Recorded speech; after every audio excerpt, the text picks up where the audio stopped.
to Our Pod, and by that we mean on Wednesdays we read. I'm Hannah. I'm Laura. And this is a podcast about two best friends doing a deep dive into a book series, one book at a time.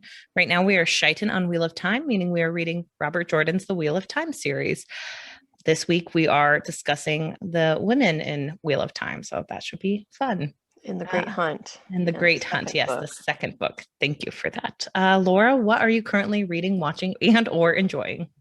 So I just finished on Netflix. It's a limited docuseries, The Mind Explained, and Emma Stone narrates it, and they do little episodes on, I think they're like 20 minutes long. So it's not a lot to watch really, but they're just episodes on different parts of personality and psychology or just the brain in general. I took a personality psychology class and then an upper level psych class when I was in college. So a lot of it was kind of like info that I knew, but it's still really interesting. If you like science, it's a good short little series to watch. You know that I'm really into the podcast Invisibilia, which does like mind things that you can't explain. Mm-hmm. I told you this is not that in depth. Okay. Well, I mean, that's a full podcast series. This is a limited docu-series. Yeah, like it's 5 episodes and they're only like 20 minutes long, I think. So that sounds good. If people are interested in doing like deep dive into psychology and everything, highly recommend. Take the psychology class. Well, thank you so much for that, Laura. Yes, but we recommend both those because I think that Invisibilia is an excellent podcast. Yeah, for sure. And I will definitely try to check out that docuseries. Although I'm terrible at watching documentaries. Like I always mean to watch them and I just never do. So I like them. I know you do. Especially like the science ones. I feel like that's a good showing of our friendship that you always bring documentaries where I'm like, oh yeah, I should watch that. And I forget to, and I just watch a bunch of random stuff, but all podcasts that exist out there. So, I mean, documentaries are maybe the one area of media that I can watch before you get to it. That's true. I really don't watch that many documentaries. It's just not my thing. I feel like it's just too slow for me for some reason. Or I have to sit there and pay attention. Laura and I have we mentioned this on the podcast when you visited and you were sitting there watching something while I was working, and then I like got sucked into it. The documentary, was it Taken in Plain Sight or something? Yes. Abducted in Plain Sight. Yeah. And Laura was watching it, and I was like, "Did they really just say this awful thing?" And Laura's like, "Yeah, they did." And then we just sat there watching Abducted in Plain Sight when I was supposed to be working. I mean, some of those true crime documentaries are insane to believe that some of those things actually occurred. Yes. So that was a crazy documentary series that I have watched with Laura. So but that's good. And I know you're kind of slow on reading right now because of work. Well, actually, I had checked out from the library over ebook a couple weeks ago and I had forgotten about it. Daisy Jones and the Six. And I got a notification. They're like, you have 3 days left before Daisy Jones and the Six has to be returned. And I was like, oh no. So I read it in 2.5 days and got it returned on time. And it was really good. I really liked it. It was almost like just watching a documentary in my head, if that makes sense. Well, I said that to you. Well, Laura texted you told me me. It was like a play. And at first I was like, okay, yeah, this is written kind of like a play because it's showing like this character is speaking, but not very far in. I was like, this is more like a documentary to me. That is fair. And it is supposed to be like a documentary based book. It's kind of like a behind the music. Yeah, you find out later on that it's a book. Right. When I was reading it, and until I got to that point, I was thinking that it was just a documentary. And I was like, this is a really unique way to write a book. Yes. And it was very interesting. And I liked how it played on like the memory of certain people, because certain people would be like, I remember I was wearing a white t-shirt, and then I'll go, I remember she was wearing a blue dress. Yeah. And I really thought things that were said, they would remember them a little differently. That was kind of funny. I enjoyed that book immensely, just like you. I thought it was amazing. But I hated Taylor Jenkins Reid has a thing in her books where and like skip 30 seconds if you don't want to know something she does, but she always has a surprise ending, like something you weren't expecting at the end. And I didn't like what the surprise ending was in this. I guess I would have to explain it, and I don't want to ruin this. Okay, yeah, we'll text me about it. But I remember texting our friend I don't Veronica. know that anything was super like surprising about this book. So Laura and I both agreed that we didn't love the ending, and I felt that they tried to shove a surprise in there. That wasn't a surprise. That was like our biggest critique of this book. Sure. Um, I give it 4.5 out of 5 stars though. I think I gave it 4 out of 5. I thought it was very good. I will I think for say, creativity alone, it's a 4-star book for me because I just thought that was such a creative way to write a book. it is very good. I'm glad you were able to read it and finish it because I told you I sat down and like read it in one sitting. It's not a heavy lift. Mhm. If anyone wants No, to read no. a very unique tale, we highly recommend it. I will say it's going to become a TV show on Amazon Prime. Oh, is it? Yes, it is Okay. in development right now. I listened to Taylor Jenkins Reid to give an interview. Laura knows I love random facts about people. She gave an interview where she was talking to the producers of the show. And a big, huge part of this book is her saying, like, this band wrote one of the greatest albums of all time. Mhm. And the writers and producers were like, yeah, thanks for giving us that job. We have to actually put music to these songs and make them the best songs of all time. Like, thank you. She's like, yeah, I guess that is for more of a writing medium than a television medium. Do you think that the author is a really big fan of Fleetwood Mac and Stevie Nicks? Oh, it's obviously Because Fleetwood Mac. it's like that No, seems just, like the band that I was picturing in my mind. that's who you're supposed to be picturing. Okay. No, Because I'm like, I can even hear Stevie Nicks' voice when but I'm like reading the Daisy parts. but also caveat this with our favorite trope, or my favorite trope. Daisy Jones is played by Riley Keough, who is Elvis Presley's granddaughter, but she is a blonde who dyed her hair red. And Daisy Jones is supposed to have red hair. So guess what that means? Also, there's guys? a lot of redheaded heroines in books. I know. I don't know what it is, but it's always like redheads with no freckles. And I'm like, have you met a redhead? Like, They all have freckles. right. Yeah. It's my least favorite trope as a redhead because there's also something that someone pointed out that in a lot of cartoons, it's always a blonde, a redhead, and then a person of another race when it's like a trio of girls, like Powerpuff Girls. It's a redhead, a blonde, and a girl who's supposed to be like Asian descent. And Sure. Wink Saga, it's a blonde, a redhead, Yeah. I think a black girl. So it's just like it's always a blonde or redhead because that counts as diversity. And I like, where are my brunettes at? Where are the brunettes? And like, listen, where are the people with brown eyes? I'm fully aware that as a redhead, I'm not diverse to anyone. Like, I am sure. a white person. I'm actually the whitest of people. So no, thank you. But yes, she will have her hair tied red, and that is our favorite trope. We pointed out quite often. But yeah, look up the movie or the TV show. It's in development, so that will be exciting. That'll be kind of interesting to see how they'll do that. Also, just because I feel like honestly, it maybe would have been just better as a movie. Yeah, I don't think it needs because I don't know how it's gonna play. I'll be curious to see how they do it, but I don't know how it would play out as a TV show. Well, you're gonna have 2 episodes before Daisy Jones even like starts the it's just I can see how they're gonna do it. It's going to be like a limited series. I think it's gonna be I don't know, but I think it's gonna be like 6 to 8 episodes maybe. But we'll see. Okay. I'm interested to see. I doubt they'll do it in the way it was written. I'm guessing it'll just be maybe like flashbacks to the time, and it'll be interesting. They'll probably have to have like 2 sets of cast. Yeah. The older or they'll fake age them up like they always do. That never works out well. It doesn't work out well, but it will this time. This Is Us. I don't watch This Is Us, so I apologize. They always have her in the makeup to make her look older, and I think they do the best they can, and it's maybe one of the better tries that I've seen on TV, but I still just think it's like she's too young and she just does not look like she is old enough to be the mother of these people that are older than her. That's fair. Well, that sounds exciting. What have you been reading and watching? I currently just read Pride by E.B. Zoboi.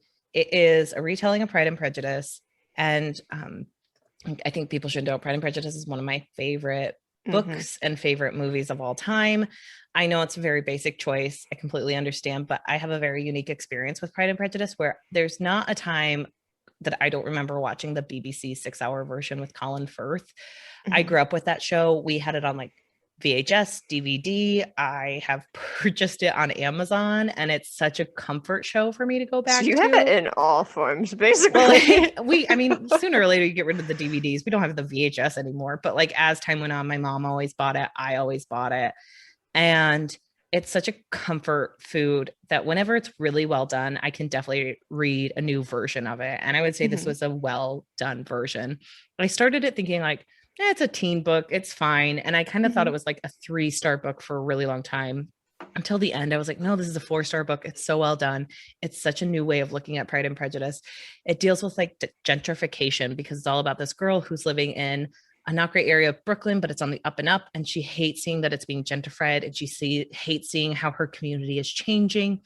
Some parts of her are annoying. She's way too attached to her sister and not wanting the sister to like date someone else because she wants her all to herself in the summer. And I'm like, you're 17. It's okay if your sister gets a boyfriend. Sure. But watching her grow and expand her worldview, and watching someone who's never been outside of her community very much, like experience different things and come to question certain things, but also understand that she doesn't like how her community is being affected and she wants to change and make things better for the people in the future. All of that was so well done. And it also dealt with like colorism, where I think often her like love interest feels like he's not welcome into the community, but he has to stick up for himself, you know, and she's prejudiced towards him and he has pride. So they can't, you know, meet in the middle. But I thought like the way they did the young romance was very cute. It was just the perfect way to get over this reading slump I've been in. And I appreciated it so much. And I know you have it on script to wait. And like, I can't wait for you to read it because I do think you would find it very cute, sometimes trying, but like overall a 4-star book. The first half, not as great as the last half, but overall like a great book. And I very much enjoyed it. And then you got that from Page One, right? Yeah, Page One sent it to me. It is a bookstore in Evanston. I was part of the subscription. I haven't really done the subscription box recently, like haven't re-upped it. But they send you just a new, unique book. And I did that. And I also had The Death of Vivek Ojai from it. And that was an excellent book. So I haven't read everything. They also I sent them all the books I own. So I think they saw I have a lot of Austen. So they sent me like 3 different Jane Austen things. And they like sent me Pride. They sent me Death Comes to Pemberly, and then they sent me like a Miss Austen book, and I'm like, okay, thank you, but also like lots of Jane Austen was in my bookcase. You should have replied, I read all these already. No, thank you. Isn't there a movie about someone who's obsessed with Jane Austen? Talking about the Jane Austen book club, because that is a freaking terrible movie that I have seen maybe multiple times. Where she like goes to this place and it's all set up like Pride and Prejudice, and they're supposed to act it out. No, you were talking about Austenland, where she thinks she goes into it, and then I think she actually goes into the novel Pride and Prejudice, basically. Yeah, but I think she actually gets into the novel somehow, and like I don't know. There's a ton of movies about Jane Austen. That's why I'm like, this is such a basic choice, but I can't help but love it because of my experience with it. But highly recommend. And then I started Shadow and Bone because the Netflix series is coming out, and Laura recommended I watch it before it comes out. But you were telling me that it's supposed to be a mix of her 2 novels. Yeah, a friend of mine was telling me. So I like every month I post the books that I read on Instagram, and at the end of the month, and somebody saw that I had read Shadow and Bone, and I was like, oh yeah, I want to watch the TV series. And they were telling me that they had read all of her books, and that they heard that the TV series is going to be a combination of her Six of Crows series and her Shadow and Bone series. Okay, so I feel like we're both going to have to slowly make our way through all these. So there's going to be, watch the TV show. Yes, and I don't have a problem with that, just because I don't want to be going into this thinking I'm just getting Shadow and Bone, and then think, oh wait, who is this character that I've never heard of? It's also not a terrible series. Like, I don't think it's the greatest fantasy novel I've ever read, but it seems very readable, and like I can see why Netflix shows this. So, yeah, so it'll be better than Riverdale, hopefully, or else we will stop watching it. That's high bar. Unless your husband gets very into Shadow and Bone and he's like, Laura, we can't turn off Shadow and Bone. I don't know that he will, but we'll see. We'll see. We'll keep continuing to read it. I'm also reading a couple NetGalley books. One's a very weird one that I'll talk to you about next week, but until I get more into it, because I keep pushing it off for the books I actually physically have, because it's on my iPad, and it's just harder for me to read books on an iPad. I've thought about getting a Kindle a million times, and you always tell me it's not worth it. And I'm like, she's right. It's not worth it. But I don't see the difference if you're reading on your iPad versus on your Kindle, unless I think maybe it's more the maybe you backlight have a issues. Paperwhite, the Kindle Paperwhite. That's Yeah, that's kind of my thought, different. where it's So, like I don't always want to like look at blue light before I go to bed because I know it's not healthy for your eyes or your sleep pattern. Although I fell asleep to TV, so what am I talking about? Such a hip. I turn away from the TV though, so it's not the same. But like sitting there reading a book until 10 is, it just doesn't seem healthy. I read But ebooks a lot, and I wear glasses, and they have like blue light lens, a blue light blocker in the lens. I have And then that I too. also have a setting on my iPad that once it hits like 8:30, then it goes into like a sepia tone. Maybe I need to do And that. But they say that like that's still blue light, like I it's mean, just it is, different. Yeah. I don't but I know. also try not to read ebooks like super late. Yeah, that's my problem is I don't read them super late. If I'm going to be reading in bed, which I do a lot, I try to read a physical book with like my book light. That's my problem is like I'll read it until about 9 o'clock and then I'm like switch to a physical book. It's just better Sure, for your eyes. sure. But that's kind of where I'm at with that. But I have these two books in Neck Alley that I need to review in April. So we'll see. I need to get to them before the 20th, I think. So, but other than that, what am I watching? I watched Thunder Force this weekend with my Yeah. family. I only half watched it, but there was Jason Sudeikis with Crab Arms, which you promised me. No. That was Oh, not Jason Jason, Bateman. Jason Bateman. Sorry, I said the wrong name. Bateman. Jason Bateman with Crab Arms, which is something you promised, and it delivered. So Yeah. thank you for that. And he was kind of cute in that. It was It was a different role for him because I feel like a lot of times he's just like the sarcastic character that nobody like. Well, I mean, as Arrested Development went on, he became a ridiculous character who was hard Yes, to watch. that's true. The Netflix seasons. Yes, the He was Netflix seasons. ridiculous. They took away all the things that made Michael great, which is that he was such a hypocrite, but he didn't realize he was. Yes. And then in the latest seasons, he just became like a bumbling idiot. And I'm like, this isn't interesting. I don't care about this anymore. I wanted to watch him think he was so high and mighty, not him running around going, "You're out of the show." It just Sure. Yeah. But also, you need to watch Ozark. I've told you this a million times. I know. He is so great in that. It just hasn't like hooked me. Oh my gosh. I watched that. Love Ozark. That is a really good show. I recently caught up on Zoe's Extraordinary Playlist, which people should know. I love that show so much. But I did talk to one of my sisters who also watches it with me. And she said, if they're going to be that realistic about grief, I need to stop watching because we are all going through a lot of grief right now without my mom. And she like recently had a loss in the season 2, there's a loss that she's going through and it's just so realistic. There was an episode where it just hit me really hard where she is trying to relive this moment with the person she lost and she's being so controlling about it, but she doesn't want to tell people why she's being controlling because she knows she's sick of them feeling bad for her.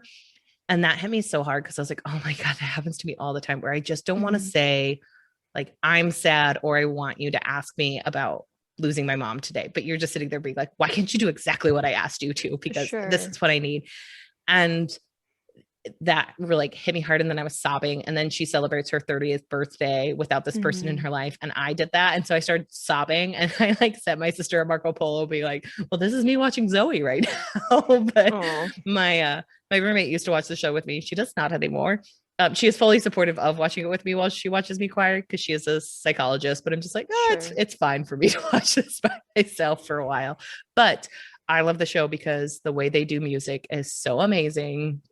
They have amazing singers besides the main character. She's technically not a singer, but Laura like said she's impressed by the woman's singing and dancing capabilities. Well, you said that she's one of the only ones that's not a musical performer, but she really does a great job for someone who is not really a trained performer. I mean, some of the choreography is really complex, and I think she does really well with that. Her performance of Pressure, I was like all for it. I thought that was an amazing performance she did, and hilarious the way they like weaved it into the show. The show does have some cheesy moments that don't hit me so hard. Like sometimes she gets a little bit too dramatic, and I don't love what they're doing with like the different love triangle stuff that she goes through. But I'm just such a team Max person. I love Max so much. He's so cute. I just like pick him and just. Is he Skylar Astin? Yeah. Okay. But it's really great, except for certain moments where they recently introduced a character who's called Rose, but she used to be called Rosanna so that they could sing the song. Guess what? Rosanna. Rosanna. Shocking. And I didn't realize that's what they were doing until it happened. And then I just was like rolling my eyes on the inside, like, Yeah. I can't believe you did this. And I mentioned this to Laura, but it's like Jesse on Glee, where you're like, I wonder what song they're gonna do with him. Yeah. Or like when they named the baby Beth on Glee. It's just like, what are you gonna do with that? Jesse's girl? But the Sing show Beth? is What? great.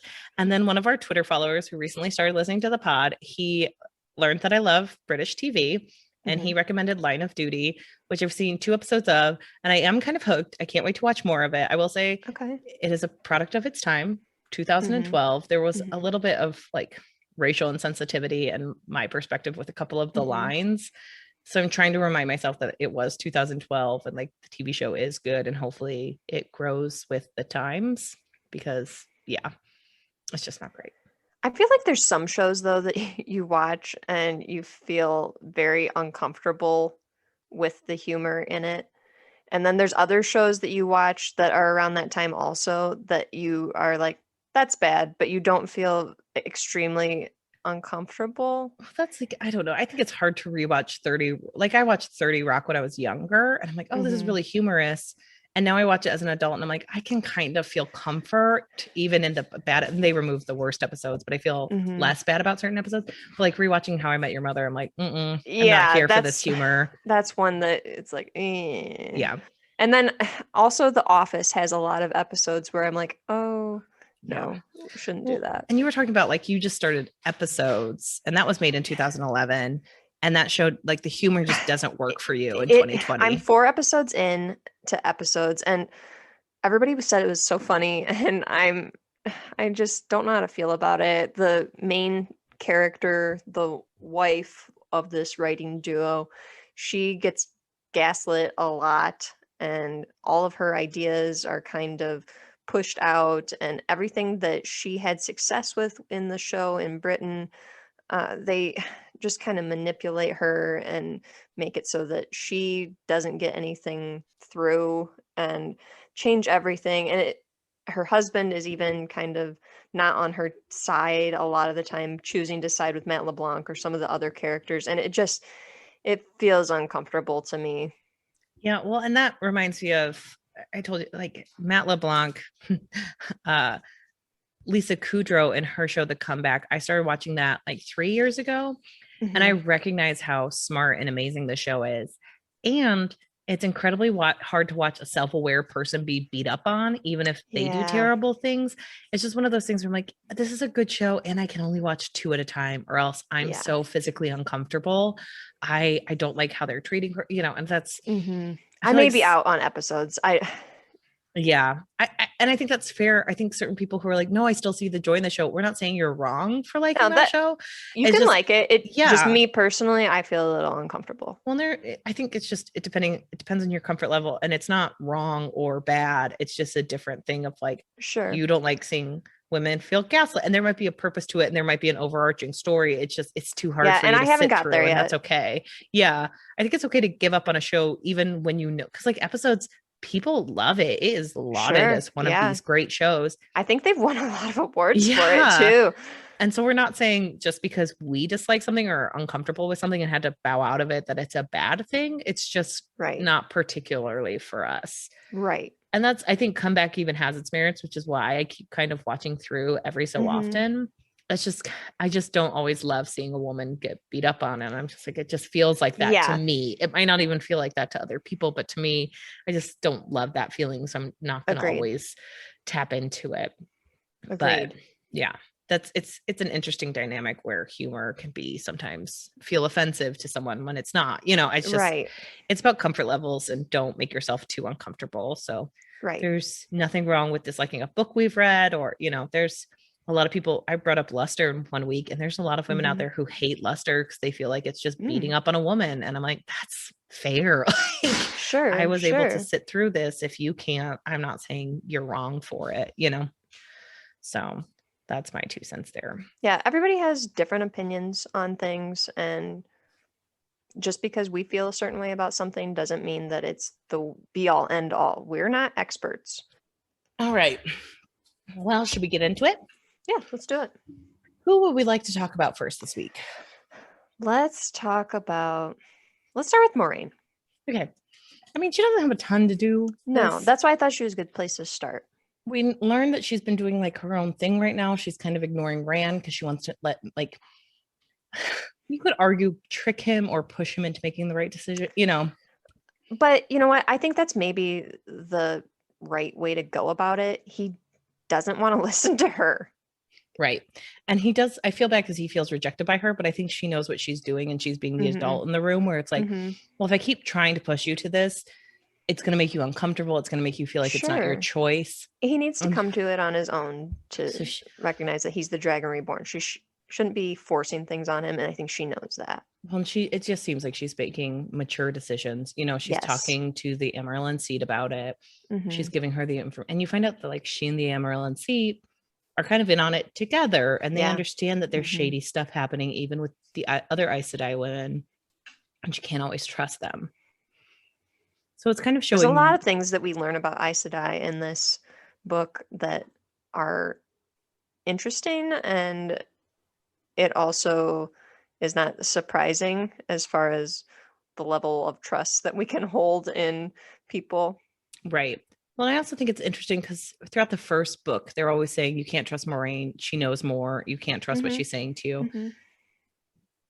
And then in this book, it's like you find out that she is playing the political game. But now that we've sat with her for an entire book where she's just trying to protect the boys and just doing what needs to be done next, you trust her more with this part. Right.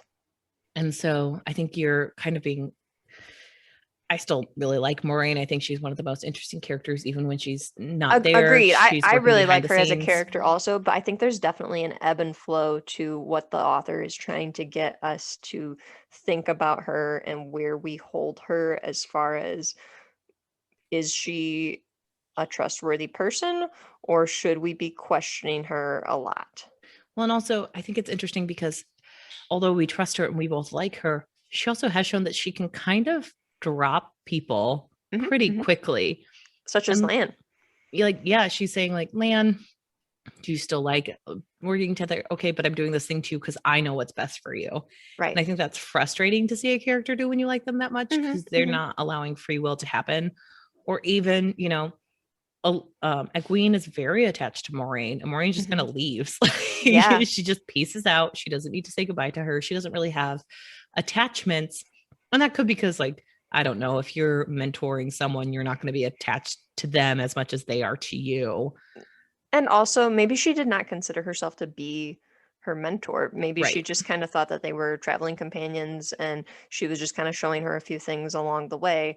And her end goal was that they would get to Tar-Valon and then she would be with the other Aes Sedai and be trained by them. Moraine maybe didn't see herself as being that mentor for Egwene. But also, I wish she would take more responsibility then, because she did kind of take Queen under her wing. Sure. It was one of those things where she showed up there and was like, okay, all of you come along. And she could have just been like, I only want him. And maybe that's where, Nynaeve has a point where it's like, you don't care about people. You only care about the bigger picture. Like you could watch someone die and be like, okay, but in the overall picture, that's just what has to happen. And that's almost just like an unfortunate place to be where it's like, okay, so you have no attachments except to people who are higher above you. Like you don't see people less than you as equals, less than quote unquote. Right. That is upsetting. Although I like Maureen, I think these are critiques we could make about her. I'm talking more as I could see all of these issues with her character moving forward, that she has this blind spot, that she doesn't allow herself to become close to people, Sure. You're going to end up a little bit alone if the Emerald Sea ever gets taken down. You were held to a high regard, but it's almost like a secret regard where it's like, if you're not in the inner circle, everyone thinks you're on the out and out, and people want you to be punished because of that. So, and what she did to Lamb, I do understand why he's upset by it. Like, I agree. Yeah. He is upset within reason. So, yes. So that's upsetting to watch her do that. But it seems like Maureen's just doing more of what she's doing it's like she's playing 3D chess, like she was on the first level at one and book one. And now we're seeing that there's a 3D model. It's not just chess. Like she's working on a bigger picture thing. Yeah, she kind of has an idea of how things are going to, or she thinks they will play out. And she's trying to set everything up so that they go in the right direction. Right. And she also goes off to talk about Lanfear. And it's like, well, how did you know she would be in the picture? Yeah. It's just things where she knows way more than she's saying. Like she found out about Tam and all of his background. And it's just you didn't have the respect to pull Rand aside and explain these things to him. That stuff is a little bit, you just said it in front of his face, right. He already told you he didn't know. So you're upsetting his entire family dynamic by just not being very sympathetic towards him. So, but I still really like Maureen, and I think she's wonderful. I'm thinking about her. I'm like, oh, I have an issue with that. Oh, I have I still like her more than Nynaeve. But should we talk about, or do you want to do Min and Elayne next? Or let's talk about Nynaeve next, and we'll work into that trio. I feel like I still am not a fan of Nynaeve's. I still am a fan of Nynaeve. No, I know. So I think she's kind of a boss, and I like it. I can go first so that we can end on a high note for Nynaeve. It's more of the same. I don't understand her characteristic of wanting to murder Moraine with the power. Why? You're pretending that Moraine is the start of all your troubles, and that's not what happened. And there's no better explanation than she took us out of Edmund's Field. If it was, I'm reconciling with the fact that I will never be with the love of my life because he is always with her, and he has pledged himself to this other woman, and I'm frustrated with this character who always seems to be one-upping me in my life. But that's still murder, I just don't like how she is characterized. I don't like that she is so strong-willed that she's agreed to be trained by these women, and then she fights them at every single step of the way, where it's just okay, but you already accepted this, move forward. You're still circling your character plots over and over and over again, and there just didn't feel like there was much growth. She is a very capable character, I will give you that, but there's no growth other than she is a capable character. I think she'll have more growth. I think right now she's still at that point where she is the one holding herself back in literally all ways. She's holding herself back because she won't trust other people. She's unwilling to open up to the Aes Sedai, and when they're trying to teach her things, she is basically a jerk. Right. And she's holding herself back from doing great things. And I think as we go along, I'm hoping that she'll become more open and willing to let people in than she is right now. But right now it seems like she's still in that space where she trusts herself more than anything. She knows that she has power. She knows that she's smart. She knows that she's capable, and she's the only one that she will trust. So that's what she's working off of. Yeah, I just don't like watching that.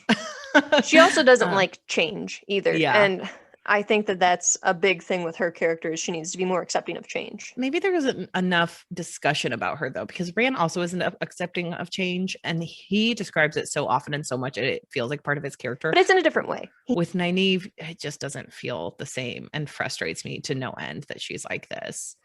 I feel bad for the way she's being thrust into things and getting things taken away from her. I just don't like her reaction to it, I guess.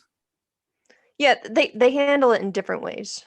So I think Nynaeve, her first instinct is to turn to anger over things, and Rand maybe internalizes things a little more and tries to deflect rather than address the situation head on, where Nynaeve is immediately I'm so mad, I'm gonna murder someone. And but she actually wants to murder Moraine.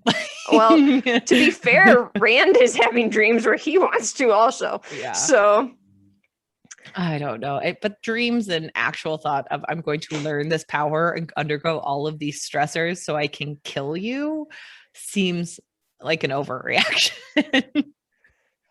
But also, like, Moraine isn't going to see that coming from a mile away. I Like, know. Well, Maureen knows it's happening. Maureen's like, don't yeah, worry. She's like, you can't go to you can't learn to kill me if you don't go to Tarvalon. And she's like, I can't believe she knew that. And it's like, really? You pretty much say it out loud every I time was you going to see say, her. you're Like, 5 feet away when you say it. So, yeah. Like, it's like TV shows where she's like, Egwene, can I talk to you for a second? And they walk 3 feet away and they're yeah, supposed to the not hear person's the like rest of the right there. Yeah. It's just like, I can hear you.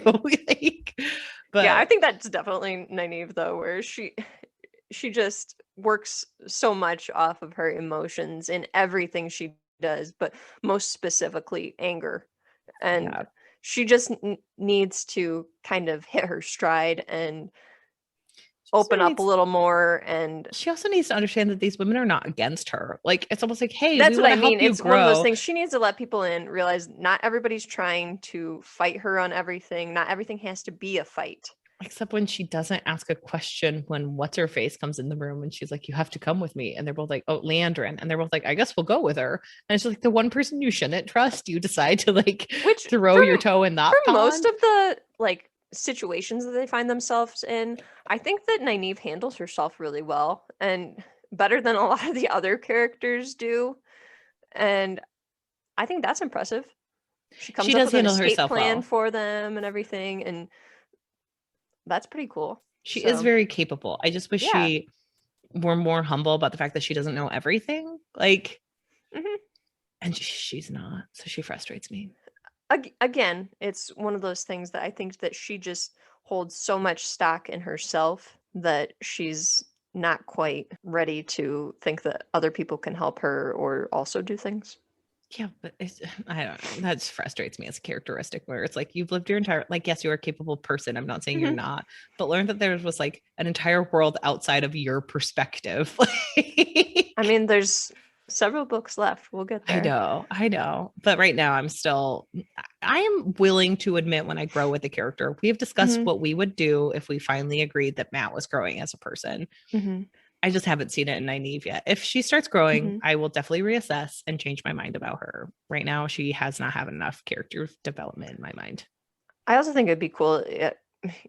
What if she doesn't have any growth? Like, as a character, it's kind of interesting just to have like that angry person who is like out there just to like kind of fight against the plot. You know what I mean? Yeah, it is That's interesting. also kind of interesting. There's like, okay, we're all trying to do this thing, and you are fighting us, even though you're on our side technically. Like, what the heck is going on? This is a weird secondary plot that we don't need this to be happening because you're slowing us down. It would be interesting because usually a character who's that like self-possessed is someone who is helping the plot along. hmm It would be interesting to have that in the complete opposite, where it's like this Yeah, character is going to be here for the next 14 books and she's always working against the plot and she does yeah. not support your decisions in this like And she's series. also super powerful. Yay.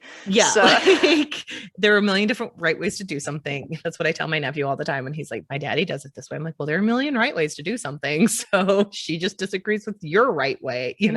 right. I do think that would be interesting. Yeah, that I would like to see that just because it would be a unique experience. I don't Yeah. think a book out of the 90s is going to give us that wonderful narrative, but I mean, it might. We I don't don't know. know. What do we feel about Egwene? I always liked Egwene, but you said she was hmm growing on you. She's starting to grow on me a little bit. I mean, her and Min and Elayne have this obsession with Rand that is never ending, it seems, and that very much annoys me. But I think when Elayne, or not Elayne, when Egwene was captured and was a prisoner, I I think she really kind of started to turn around for me as a character. You had to watch her suffer to like her. Kind of, yeah. Yeah. Oh, that's awful. I mean, I didn't write the book. I know, So, I know. Uh, yeah, I always like Egwene. I think she's a very capable character as well, and I like that mhm, she wants to learn and she's so invested in everything. mhm. I do wish her love for Rand was changing or morphing better than it is right now. It's just It's them repeating how much they think they loved each other for so long. Like there's yeah, no dialogue and she's on what having if a hard I'm time letting go of him, even though I think she realizes that they're not going to be together. well, and Jordan doesn't describe their push pull well. Like it's always like a I'm kind of jealous that they're saying this, but there's no like they're right. I feel like I do have to let him go, but I'm just so drawn to him. And we've had so many Mhm. experiences in life together. And I feel like we're supposed to be together. Like there's none of that in Mhm. our dialogue. There's always just like, but I thought I loved Rand. And it's just Mhm. like, okay, but there's much more interesting way to discuss love. And I don't think that's being done here. No, it's not. It's not being handled the greatest, and it's almost like just treated as they are just so infatuated and in love with him, and we don't know a reason why. Yeah. And it's like Min meets him one time and then she's cuddling with him at the end, being like, I I can't fall want in him. love with you. And it's like, you don't know anything about this man other than what other people are telling you about. Like, and I also Yeah, understand someone recently was discussing love and how, like, when you think you're falling in love or when you are infatuated with someone, like serotonin, like, kind of comes into your brain in a way that kind of makes you mhm. crazy. And like, that's what it feels like. Like, these women have had an overload of some kind of chemical that's making them absolute bonkers because they're obsessed with a man that they do not know. Like, they have no idea what his inner Basically. thoughts are or anything going on with him. Yeah, and it could be argued that right now Egwene doesn't really know him that Right. well because she's been pretty disconnected from what he's got going on. Well, that's a great way to look at their love, where it's like we had this infatuation for years. We thought we were always going to end up together. And now I don't even recognize the man I'm staring at. Hmm. And do I love him anymore? Can I grow with him Hmm. when we're both growing apart? Amazing things that lots of adults ask themselves, or lots of like teenagers in college ask themselves. And these Hmm. two aren't asking those questions. And that's frustrating to watch. Yes. Yeah. Agreed. I do like I do think it's interesting that Egwene was captured, that she was a slave. Hmm. I don't love watching those types of scenes just because I don't No, like watching a I don't character I really like like get them. hurt.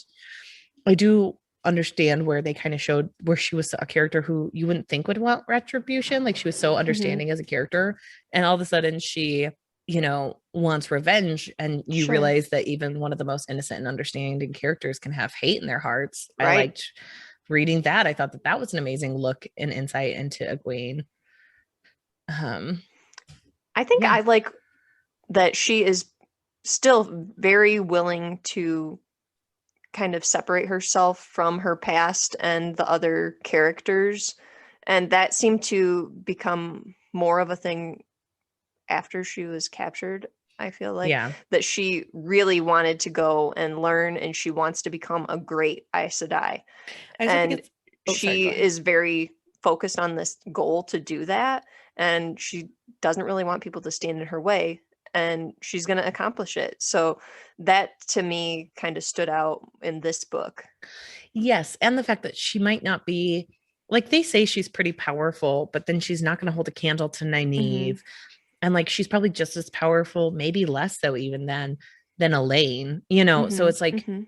how powerful is she? What is she going to accomplish in this story? Because she's not a character who's overly powerful. Sure. You were talking about how it would have been She's easy to, like, definitely determined and ambitious, though. yes, And if anything, resilient. I yes. mean, So it might be incredibly entertaining to watch her grow and see what ambition can get you in hmm, Robert Jordan's world, right. because she's not the most powerful. And that's, you said at one point that, like, it would have been interesting to pair Rand up with the most powerful Aes Sedai, and they didn't do that. They made it Right. Nynaeve. So she has pure power and he has pure power, and we're watching these two figure it out in the world. And then it's watching Rand's love interest in the, outer wings. Hmm. So I do like that a lot. Or one of his three love I interests. know. Do you have anything else to say about Egwene? I don't. At this point, well, also, I do think that she's starting to learn more about the power that she holds, Yes. but that's basically all I have Well, extra to say. she keeps learning that she needs to walk before she can run, because she keeps trying to Exactly. run and it's just not working. Um, okay, who would you like to talk about next? Let's talk about Min. Okay, Min, What a disappointment. yeah. Oh my gosh. Do you want to hear like a slight spoiler I kind of heard? No, I Okay, don't then want I to won't hear say it. anything. I I'll don't just say want to that, hear it. like, I did like Min in the first book, and I really really hope she comes back in like a more powerful way, but it doesn't feel like she is. That's what I'm so afraid of. When she was introduced in the first book, I thought, okay, this is a character we will not learn a lot about in the first book, but throughout the series we will learn more about her, and it sounds like her powers are pretty cool. And I Well, was and it sounds like excited about that. she's a And badass who doesn't like hit on gender norms or yeah, anything. And then it's like, no, maybe she's just a woman with short hair who wears pants. Like, it's maybe like that's it. the only thing that sets her apart really is like, oh, she just likes pants. Like, Yeah. oh, come on. Are you kidding me? And then she's just like all the other girls. Yeah, just like teenage boy crazy. And I am so disappointed. I mean, she is someone who says she doesn't like being told what to do. She doesn't like that they kind of like told her to come to Darvalan. She does seem to push against like society norms, I guess, overall. I'm still a little confused. Is she an Aes Sedai? Is she training to be an Aes Sedai? No, she's not, I because she don't doesn't have their know. power. She doesn't have their power. They just asked her to come because they wanted her to read things. And then she was Okay. staying there to like read auras and try Okay. to see into the future. And then she was like, I really want to leave. I can leave whenever I want. They can't make me stay, but also I keep, but then she falls in love with Elayne and Egwene's girl Egwene. squad. So she has to stay with the girl squad. And then, because that's why she leaves so easily when Leandrin pops up and she's like, oh, we have to go. We have to go. Like, I want to go. I can leave whenever I want. I'll go with you guys. Mm-hmm. So yeah, I just don't think there's enough to Min. Like, she was introduced. That's about it. And basically have as much exposure to her in the second book as we had the first. Yeah. There's nothing there, only except she likes to wear pants.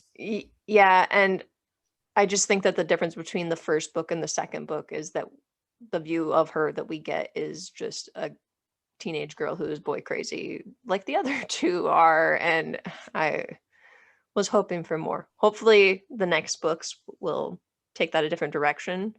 Agreed. We'll Fingers see. crossed. How do you feel about Elayne? I'm still not on board with Elayne. She is also just played up as a teenage girl who is boy crazy, and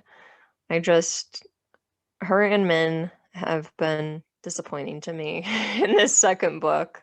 I'm hoping that they get a better plot line or a better arc than they currently have, because from what we know about them so far is that they love Rand, and that's not a lot to go off of. I do say I have nothing really to say about Elayne. Like, I don't think there's anything to say, really. All we know is that she and Min love Rand, and Min also loves pants. Okay, I'm gonna bring up something because I asked FTF podcast Dylan about this. And also we want to say something very specifically. We made a joke about Laura feeling attacked last week. Laura does not feel attacked by FTF podcast. No. FTF has been like incredibly kind to us through this entire journey with us. They have reached out, like when we reached out to them to ask them questions about how they felt about Eye of the World, very responsive. Dylan has been great. Yes. He and I have had great conversations about this stuff.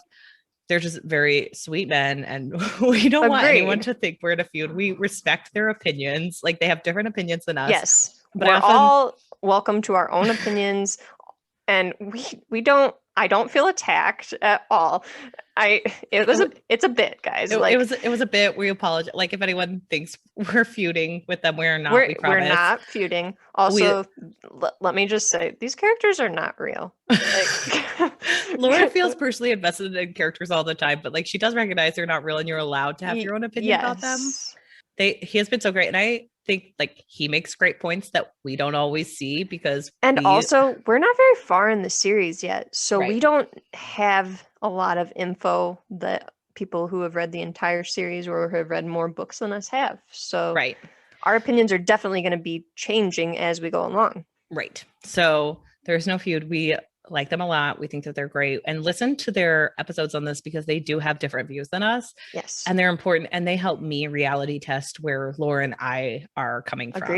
Agreed. I don't listen ahead. Like, they ranked the characters. I try not to do the spoilery stuff. Yeah, I don't do the recently did an episode where they rank all the characters, which I cannot wait to listen to, but I haven't yet because they did it through the third book. I saw the picture that they put on Instagram, and I thought, well, and we had asked them about that. I would not have done that. Yeah. So, but like Dylan, again, it's probably a progression of where we are at versus where they are at in the books. But he just, said that he loves Elayne because she seems like a character who's growing, and she seems so capable. And I think she seems capable the way that Nynaeve seems capable, except she comes from like a very different place. She has a more privileged background. I did like in the story where her mom's Aes Sedai is like, you are just another novice here. Do not speak to me like that. And she was like, you've practically raised me. I'm not going to act like that. And I'm just like, I love that character, like I loved that like discourse, and it made me trust the mom's Aes Sedai less, because like, no, it seems like Elayne knows what she's doing, and she's just like, no, you're someone I know. I'm not going to act like that. Like, we know each other. This is stupid. I'm just going to talk to you like I'm going to talk to everyone else. And I do think that like that could come across as like very princessy and pampered, but it didn't feel that way. It just felt like she was joking with this woman, and they, you know, she knows where she comes from. She's self-assured. I was annoyed by all of her like, well, Egwene, if you don't want Rand, I'll take him. If you don't end up with Rand, I guess I'll take him. And it's just like, and if I don't, I hope you do.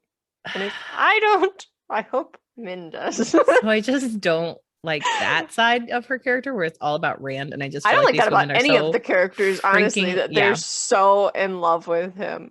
Well, and like when she's like, can we have more?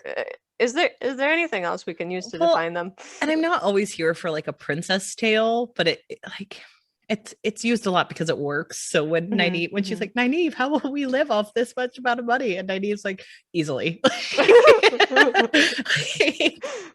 That's why those stories. How much could a banana cost? $20. It's actually $10. I looked it up because I said $20 last week, and I was like, I don't think that was right. And it's, how much does a banana cost, Michael? $10. Like, I think, don't they say $10, $20? I could have swore that they maybe it's both, but bump it up. So the fact that she's just like, how much money will it take for us to live? And Nynaeve's like, not that much, and I'll steal. So. I mean, I guess it depends on what kind of lifestyle you're living, but right. And Elayne also noticed when like she's like, Nynaeve, we're getting low on money. I can tell you like started skipping meals. You can't be doing that. We both need our strength. So she's not like completely oblivious to the world outside. No, I don't think she's oblivious. Realistic oblivious to like being a princess and being raised in a certain way. She shows that like she's there for her friends. Girl Squad. Hashtag Girl Squad. The Crazy Ex-Girlfriend song where they're singing about squad goals. Yeah, and they're all like in the specific color of matching outfit. Czar of torture. Yeah. And it's supposed to be like a Spice Girls song. That's all I can picture when they are talking about stuff, where I'm like, oh, it's squad goals from Crazy Ex-Girlfriend, where they're like, you know, everyone must watch Hocus Pocus. Like, it's just stupid and basic, and it's not fun to watch or read about. No. But I will, like, in defense of Elayne, because you do not like Elayne, in defense of Elayne, those are the things I noticed about her. She seems self-assured. I like that. She seems like she is a funny princess where she doesn't always know what's going on, but she is competent enough to recognize when she doesn't understand the world. And she's not like screaming at Nynaeve because, you know, like, no, we can't live like that. You know, she's willing to get down and dirty, and she's self-aware. Nynaeve well, yes, honestly. Well, and she was able to escape when, like, you know, Egwene wasn't, you know, Nynaeve and Elayne both got away. So yeah, overall, jury's out on Elayne, but those are some of the things I noticed about her that were positive. And defend also, guys, Dylan's favorite character. So I am not an expert, so just because I don't like Elayne doesn't mean you guys can't like her. Anybody can like a character, anybody can dislike a character. This is a fictional series. Get invested in whoever you want. Well, and it's led to good conversations where, like, Dylan has questioned my love of Loyal. I have questioned like, why do you like Elayne? And I've listened because I don't know much about Elayne. And again, jury is out. But yeah, so you are allowed to like whatever character you want. I think this has led to great discussion. And if people on Twitter like disagree with one of our viewpoints, I that's fine. We respect your opinion. Yeah. And I'm happy to listen and bring it to this table, because I do think it's important to ask questions when people disagree with us. So correct. Overall, great. And jury's out on Elayne in my book. Laura is definitely not sold on her. Nope. So okay, do we want to talk about Selene? The most beautiful woman in the world, you mean? Have you seen the covers with Selene on it? Because she is not the most beautiful woman in the world on those covers. She's the woman with the most cleavage, but yes. It's just like, I don't understand. And like, I guess it was the 90s. Like, she kind of looks like someone who was on Full House. Like, she looks like Lori Loughlin. No, but like No, but it like remember Danny's love interest like always had like the big curly hair. Like that's kind of what she looks like on the A main news anchor. She looks like a news anchor. Yeah, just like with big curly hair. Like that's kind of She's what got she looks shoulder like. pads. Yeah. With lots of cleavage because she's the most beautiful woman in the world. Yeah, she looks like a 90s, like very curly haired woman. Like, and then the stupid Great Hunt, like there is one where she's just like galloping in the background and her like dress is just like you can see her belly button in her dress. It's just like, oh yeah, it's the woman with the most her cleavage. entire midriff is showing. And Rand does not look that tall. What do you think about Selene? I mean, she's suspicious. Like, yes. Don't be that suspicious. You're just the suspicious but also, woman who's obviously so evil. Bad at it. I know. Like you could be great, but you could be great. I'm like, I just found this thing. Oh my god! I just found. I just accidentally was here in this alternate world. Even though I can't use the portal stone. Oops. I can't use it. You have to use it. Then how did you get here? I need to borrow your shirt. She's so yeah, I need to borrow your shirt. She is so bad. Like, and the problem, like the fact that it works boggles the mind because it's just like if a woman were this transparent, it's just like I mean, hey. maybe that's actually got some truth to it that some men are that blown away with women that they will let them get away with anything. That's true. Never question it. Maybe that's the point he's trying to make. Maybe we just aren't pretty enough, Laura. I mean, I guess. You need to ask your husband later I definitely tonight. do not look like the online pictures of... You don't look like Lori Loughlin? I don't look like Lori Loughlin. I also do not look like these pictures that the fan art that I am looking at right now. I feel like Selene. You need to ask your husband tonight. If you met me in a mirrored world and I said I knew where a portal stone was, but I couldn't use it, would you ask how I got there? His first thing would be, I don't know what a portal stone is. Okay, can you read these two books and ask me this question and answer this question for me? But yeah, she's just suspicious and very bad at like being obvious about, and I guess like she's trying to seduce a child who like is afraid of women and thinks he's terrible with women, so she has to be obvious.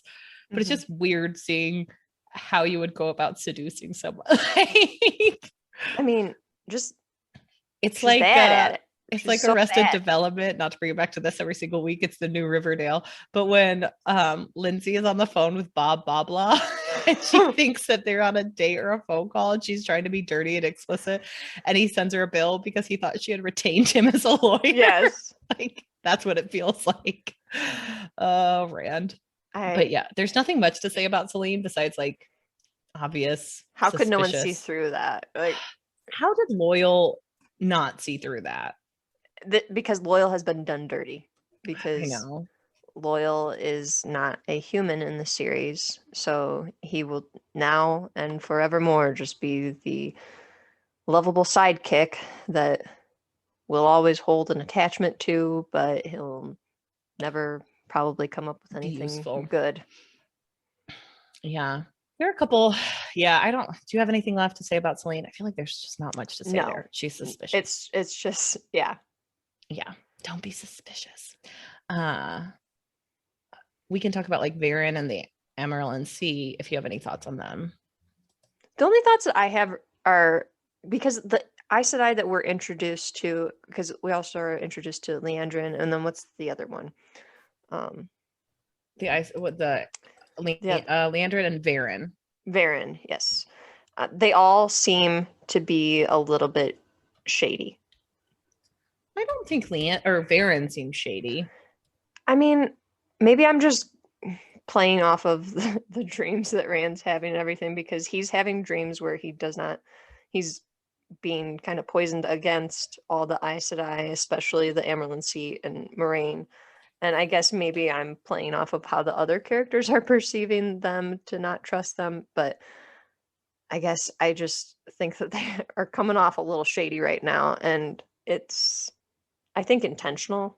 Yeah, I feel like he's trying to get poisoned against them by Balsamon. Like, I think Balsamon is in his head about them. So I kind of trust Varen. Like, I don't think she seems too shady, you know? Yeah, less so than Leandrin, but well, and then we have Suan, who is the current Amaryllis. So I have no opinion on her. She seems like the head of, either. Leandrin is obviously suspicious from Yes. get-go. I was kind of hoping, like, back to what we said about what's his name from who was the dark friend? Ingtar. I wish that there was more subterfuge with Leandrin. Like he kind of was like, she doesn't seem trustworthy, and then it's like, she's not. It's like, okay, well, we could have stuck with that for a little while. We could have drawn this out a little. But I guess we didn't. Like, we just kind of rushed here. So cool beans. Like, I don't know. That seemed a little rushed to me. Which brings up the point that I think you mentioned the last time. Did Jordan know this was going to be a longer series, or was he just kind of going book by book and playing it by ear? Like, well, I guess if it ends here, then it ended. Yeah. So the women are so much harder to talk about than the men because they just don't feel like they have as much character growth. They don't. Yeah. They're not written as well as the men are. They aren't given as good of storylines. No.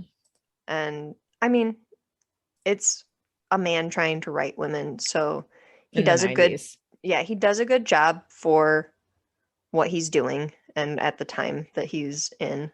I think that there's a lot of tropes that are in play where all of the women are beautiful. There's no one remotely average looking even. No, even the evil people are beautiful. Yeah. Selene is the most beautiful woman of them all. So I guess it means beauty isn't everything, except what it is. Yeah, even the evil characters are beautiful on the outside as well. And I also hate that trope where it's like, oh, well, that person's got to be evil because they're ugly. Like, no. Well, at least he didn't fall into that then, because everyone's beautiful. Yeah, everyone is beautiful now in this series, except maybe like Trollocs. We don't know if there are any female. We don't know how people feel about how they look, but they smell disgusting, so I assume they are gross. Yeah. Well, I guess next week we will be talking about themes and just kind of predicting what might be happening in the next couple places. So if you have any predictions or what you think a theme we should be discussing about these, please tell us at owwrpod@gmail.com. We are also on Twitter and Instagram at owwrpod. That stands for Our Pod. And feel free to DM us, tweet at us. I'm getting more and more active on Twitter as I can, all that stuff. And we would love to hear from you guys. And please remember to rate, review, and subscribe, because that's how we reach more people. We've had some nice reviews out there, so we appreciate every single one of them. Thank you, guys. Everybody's been really welcoming, and we're so glad that you're liking the podcast. Yes. So we will see you next week to finish up The Great Hunt. So if you want to get a head start, now would be the time to start on the third book, The Dragon Reborn. So that you have 2 whole weeks to finish. The wheel of time keeps turning. The wheel of time. It just keeps turning and turning. All right. Have a great week, guys. Bye.